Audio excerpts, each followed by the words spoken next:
Can you imagine elephants right in your own backyard? Pretty cool, huh? Well, that depends on whose eyes you're looking through.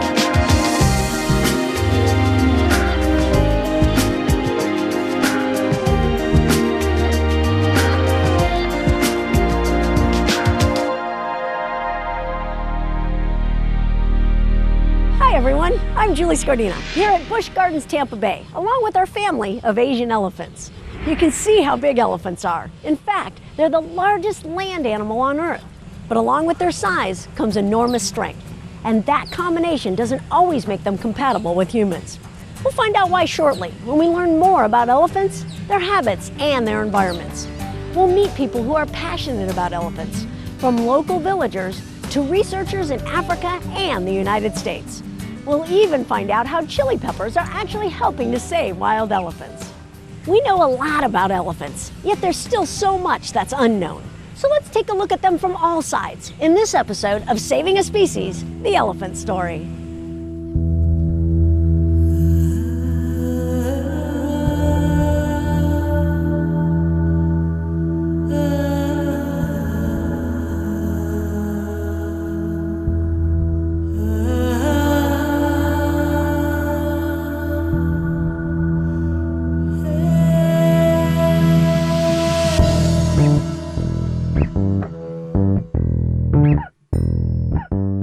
Elephants have captured our interest and our hearts since humans first appeared. They've been revered, respected, feared, and even domesticated. Yet their needs and our needs don't always match. Humans have been challenged to find ways to share space with these magnificent animals, especially as the human population expands. Today, elephant populations are declining. Currently, African elephants are listed as threatened on the endangered species list, while Asian elephants are listed as endangered. But why? There are several sides to the elephant story, and we can try to share many of them through the eyes, ears, and voices of humans. But what about the elephant's perspective? Over the years, we've gathered enough information to take an educated guess at what this view might be. Every time I visit Africa, it's a whole new experience. And this recent trip was no exception. Although I never know exactly what I'll come across, one thing's for sure, I will definitely see animals. We've just arrived at Amboseli National Park, and look what we run into, a female with her 2 offspring.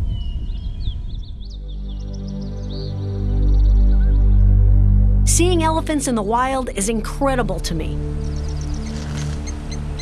And coming from an urban perspective, I wonder how anyone could want to hurt them. So, I'm trying to find out more information. When it comes to crops, I know we've lost quite a number of elephants because of that. You know, they go crop raid and then the people become, mad with that, and then the KWS has to go maybe shoot an elephant because of something like that. Soila talked with me about the research program that the SeaWorld and Busch Gardens Conservation Fund supported. The study is trying to gain insight on how locals feel about elephants. Now, Soila understands their pain when they lose an entire field of crops to hungry elephants.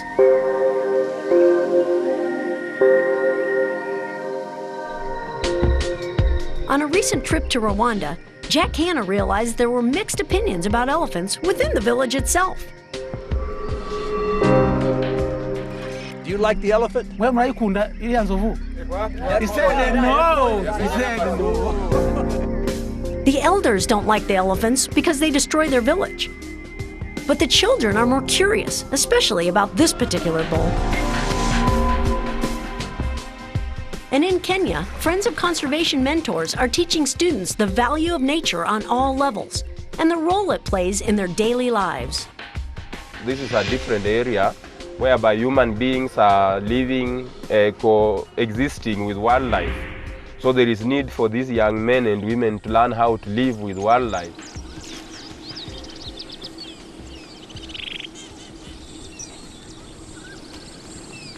Elephants are what is known as a keystone species. This means that many other animals depend on elephants for their own survival. They're herbivores, and the vegetation they eat and digest helps disperse seeds. During migration, elephants use the same paths, creating trails that other animals and even humans use to travel. Their tusks are used to dig wells, generating multiple water sources throughout the habitat. As elephants move through the environment, their large size helps bring down vegetation within reach of many smaller species. The presence of elephants in an ecosystem is extremely valuable and impacts many other animals and plant life. That's why it's critical that we learn as much as we can to help increase awareness and preserve elephants and their habitats. When they go outside of the parks or when there's a lot of people nearby, oftentimes elephants and humans run into conflict.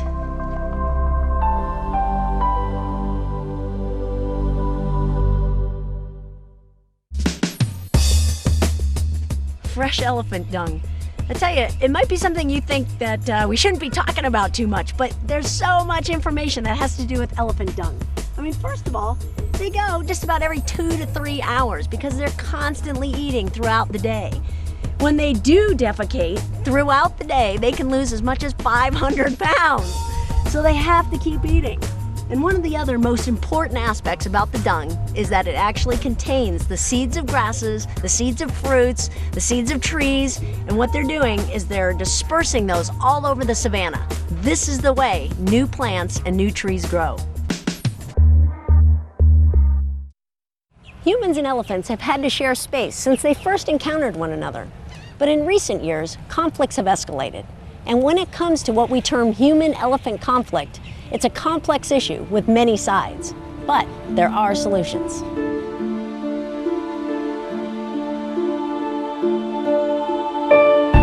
Most of them are here because the mothers are poached, and others are here because A lot of of people human-wildlife nearby, conflict. oftentimes elephants and humans run into Wildlife conflict. parks where there are also people living, and a great many times there tends to be some conflict between the interests of the Mostly people and the interests when of it the comes to conflict, you know, like spearing and all that, it is done by the warriors and not the old men and not the youth.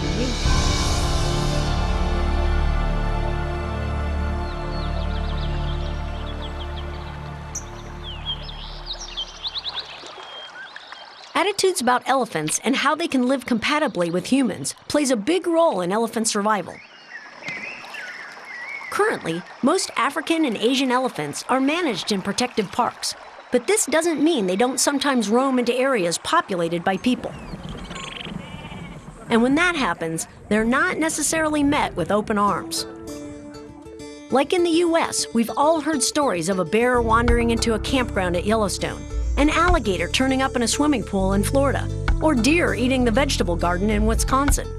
Our attitude toward these situations is kind of similar to African and Asian attitudes towards elephants. But think about this. What if that vegetable garden was our sole source of food for our entire family? From that perspective, it's a lot more serious. Those people are growing crops, they depend on the crops, and then the elephant will go crop raid and all that and finish all the crops, so they're not happy. Elephants have been killed in retaliation or as a preventive means to protect crops. And as agriculture and development sites expand in Africa, the elephant's territory grows smaller, increasing the chance for human contact and conflict. During my recent visit, I witnessed the results of this complex problem firsthand. We came upon this really incredible event this morning. As we drove up, they had already darted this big bull elephant that probably weighs over 10,000 pounds. But he was speared in the foot by a Maasai. We talked earlier with Soila about human-elephant conflict, and here it is right now. Fortunately, we've got the veterinary service, the elephant researchers, as well as the Kenyan Wildlife Service, and they're all helping this animal right now. This elephant must have ventured too close to the village, and fearing for their crops, livestock, or safety, was speared by the locals. You wouldn't think a little spear wound could do that much harm, but these injuries often get infected. And that's what happened here, putting this bull at risk. African elephants can weigh up to 14,000 pounds, and Asian elephants up to 10,000 pounds, so they're capable of doing a lot of damage. Their trunk is sensitive enough to pluck small fruit and leaves off a bush, but powerful enough to lift more than 500 pounds or push over trees, huts, carts, and anything else that gets in their way. In addition to the spear wound, the team has found another injury, but this animal is estimated to weigh close to 10,000 pounds, making it impossible to get to while he's under sedation. They've given him the antibiotics, and now they're going to give him the drug to go ahead and wake him up, and hopefully he'll heal on his own as far as the other wound is concerned. Sharing limited space with humans isn't the only threat to elephants. Other issues, such as poaching, the illegal hunting and killing of elephants for their tusks, significantly impacted their numbers and still poses a real threat to their survival.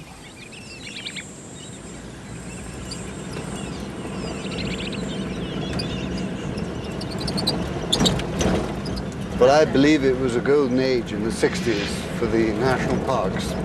They were fairly recently formed, and in that time, the animals had at last realized that there were some places where man was not a predator. And for my first five years, that was how I saw them.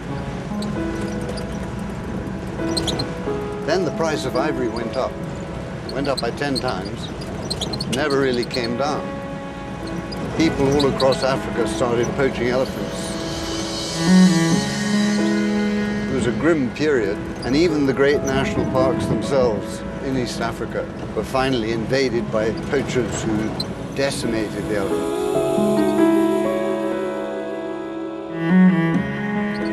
And that really went on until the ivory trade ban.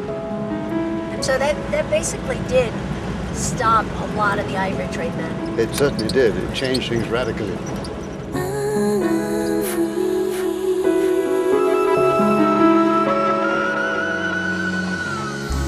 After the ivory trade ban went into effect in 1989, there was a tremendous decrease in the hunting of elephants for their tusks. But even today, poaching for meat and ivory occurs all across Africa, and elephants are still at risk. Governments, agencies, organizations, and individuals are all working to help protect elephants. A variety of programs provide safety for injured elephants, care for orphan babies, or collect data to better understand native attitudes and needs, increase awareness, and offer solutions that work for the people and the animals. And on this day, one elephant was helped by an entire team of very caring people.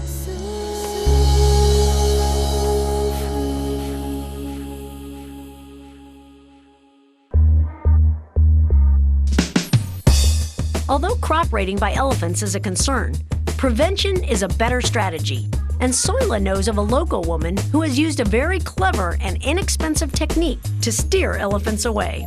So she was mixing chili pepper and tobacco plus used oil, and then they just put it on a rope, and then they put the rope at the end of every place where people are growing crops.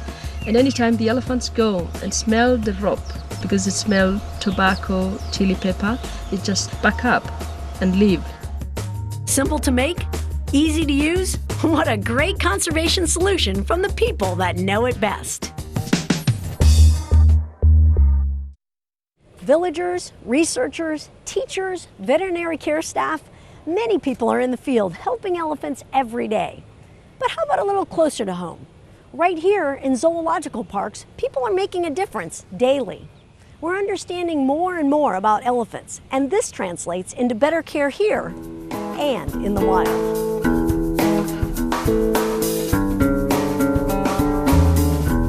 For a variety of reasons throughout history, humans have been training elephants to work for them. After all, they're smart, strong, and extremely able. But today, elephants are trained for very different reasons. What a good girl. At zoological parks like Busch Gardens in Tampa, Florida, animal experts train and condition elephants as a way to help care for them, learn more about them, and also contribute to elephant conservation, as we'll see in a moment. SeaWorld is world-renowned for its killer whale training program. The park's positive approach to training and conditioning killer whales has significantly benefited animal care and research, while making the guests' experience both fun and educational. But wait, this show's about elephants, right? What's the difference between training a killer whale and an elephant? Not much. Not much. Otto Fad leads the Asian Elephant Program at Busch Gardens Tampa, and Jeff Andrews heads up the Elephant Program at the San Diego Wild Animal Park. Both have overseen an evolutionary approach in training techniques. And guess where their experience came from? They were both longtime killer whale trainers at SeaWorld. I started out training killer whales at SeaWorld before having the opportunity to come over to Busch Gardens Tampa and help build a new elephant team. Yeah, good shot. Good shot. Okay. One of the things that we learned early on was that there are a lot of similarities between killer whales and elephants. For example, both live in matriarchal, matrilineal societies in a linear dominance hierarchy. And what that means is that there is a social ladder, and each elephant has to know exactly where they fit. Beyond that, elephants and killer whales both have very few natural predators, so they're naturally very curious and adaptable. That makes it easy and fun to train them. The programs at both parks set extremely high standards for their elephant care, and training is an important part of their program's success. What we want to do more than anything else is teach the animals to want to cooperate and participate with us. So through that, if they are just simply here having fun, interacting with us, the rest of it's really quite simple. But we do teach individual behaviors in small steps called approximations, and these small steps are things that the animals can easily understand and find reinforcing, and they build upon one another until we get to a finished behavior. Elephants are very social animals. So Busch Gardens' 6 Asian elephants can mingle with each other whenever they like. When the elephants need care, we keep them and the people at a safe distance from one another with an elaborate network of high-tech gates, ensuring the safety of our animals and our staff at all times. But this doesn't seem to get in the way of the special relationships that inevitably develop. Hey Granny, here we go. Here we go, okay, here we go guys. We use a variety of reinforcers, including food, toys, visual stimulation, praise, and lots of rubbing and massaging. And each elephant is very much a unique individual, so we spend a lot of time with them getting to know what they like best. It's upon that foundation that all of our interactions occur.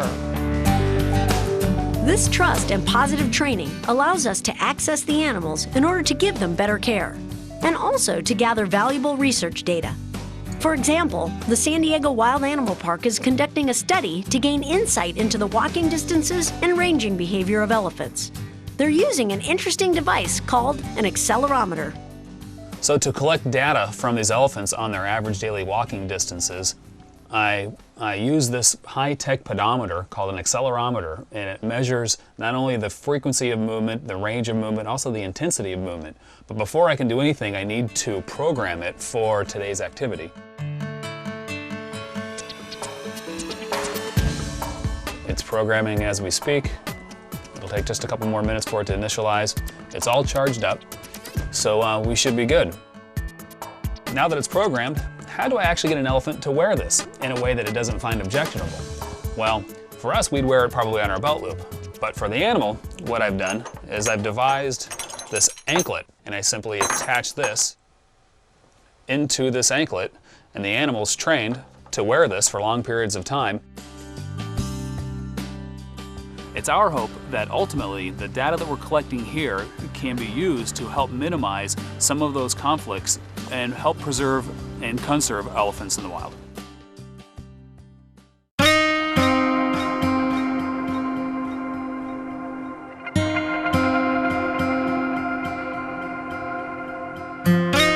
In an attempt to keep the gene pool of a species strong and diverse, zoological parks often work together. Busch Gardens participates in an Asian elephant breeding program as part of a species survival plan. And they're ready to artificially inseminate one of their females in hopes of an eventual pregnancy. Months of training and conditioning has resulted in some amazing preliminary work, all leading up to one particular moment on one recent night. In preparation for this artificial insemination, We've had to monitor the reproductive cycles of the female elephants to work out when the best time to inseminate will be.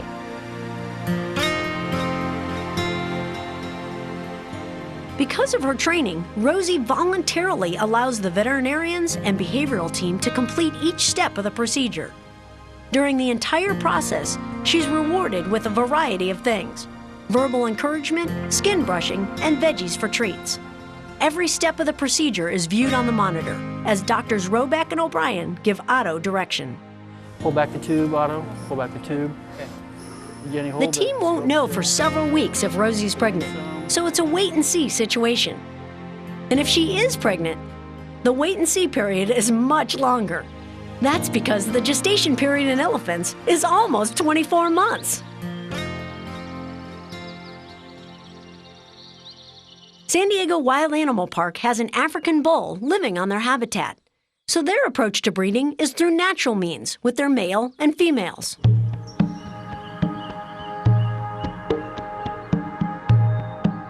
All of this training, the care, the artificial insemination, the education, in the end, what does it all mean? Given the endangered status of these animals, it's obvious that their survival as a species rests in human hands. So anything we can do to increase focus and understanding, we got to do it.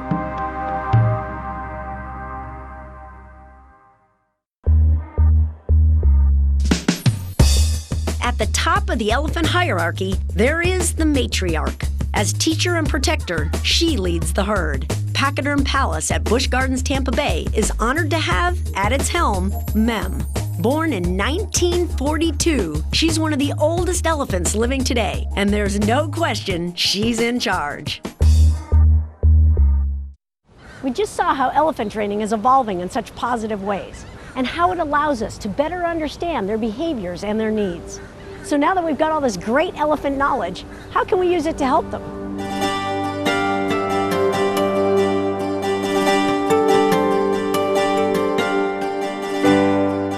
All around the world, people are working together to help elephants.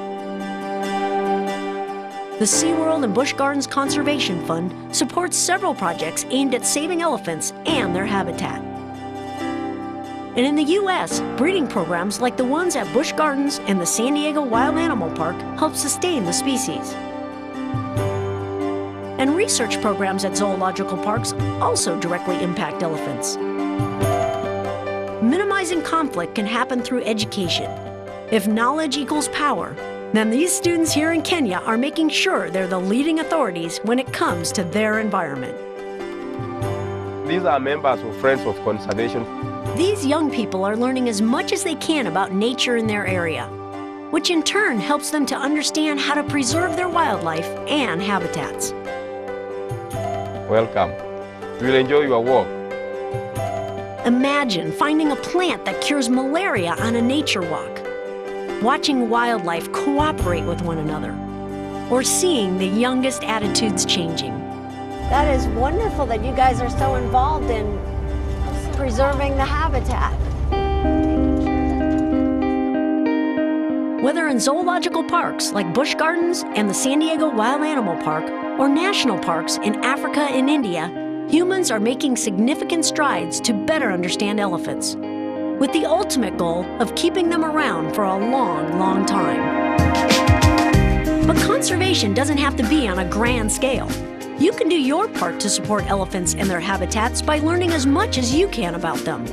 One major difference you can make is by not buying products made of ivory or that deplete the natural resources where the elephants live, like exotic wood such as teak or mahogany.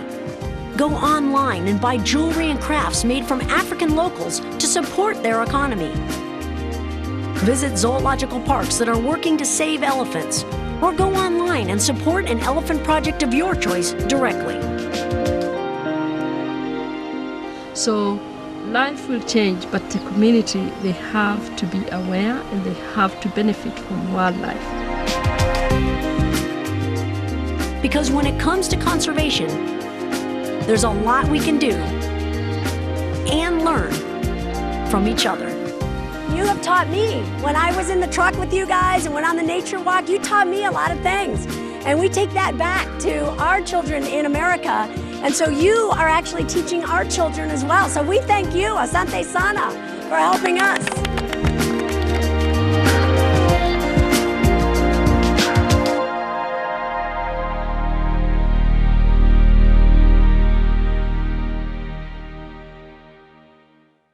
Hi, I'm Jenny Bush. The elephants featured in this program are one of the many species that benefit from the SeaWorld and Busch Gardens Conservation Fund, a non-profit organization dedicated to helping animals.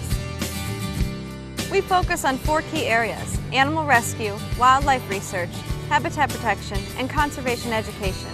And we're passionate about every one of them. Look how smooth they are behind the ears. These guys are amazing. By watching programs like Saving a Species, you're helping just by learning more. And we encourage you to share your newfound knowledge with others. No matter where you live, there's more you can do. Visit our website at swbgconservationfund.org to find out how to get involved. This is our world and this is our story. Together, we can make a difference.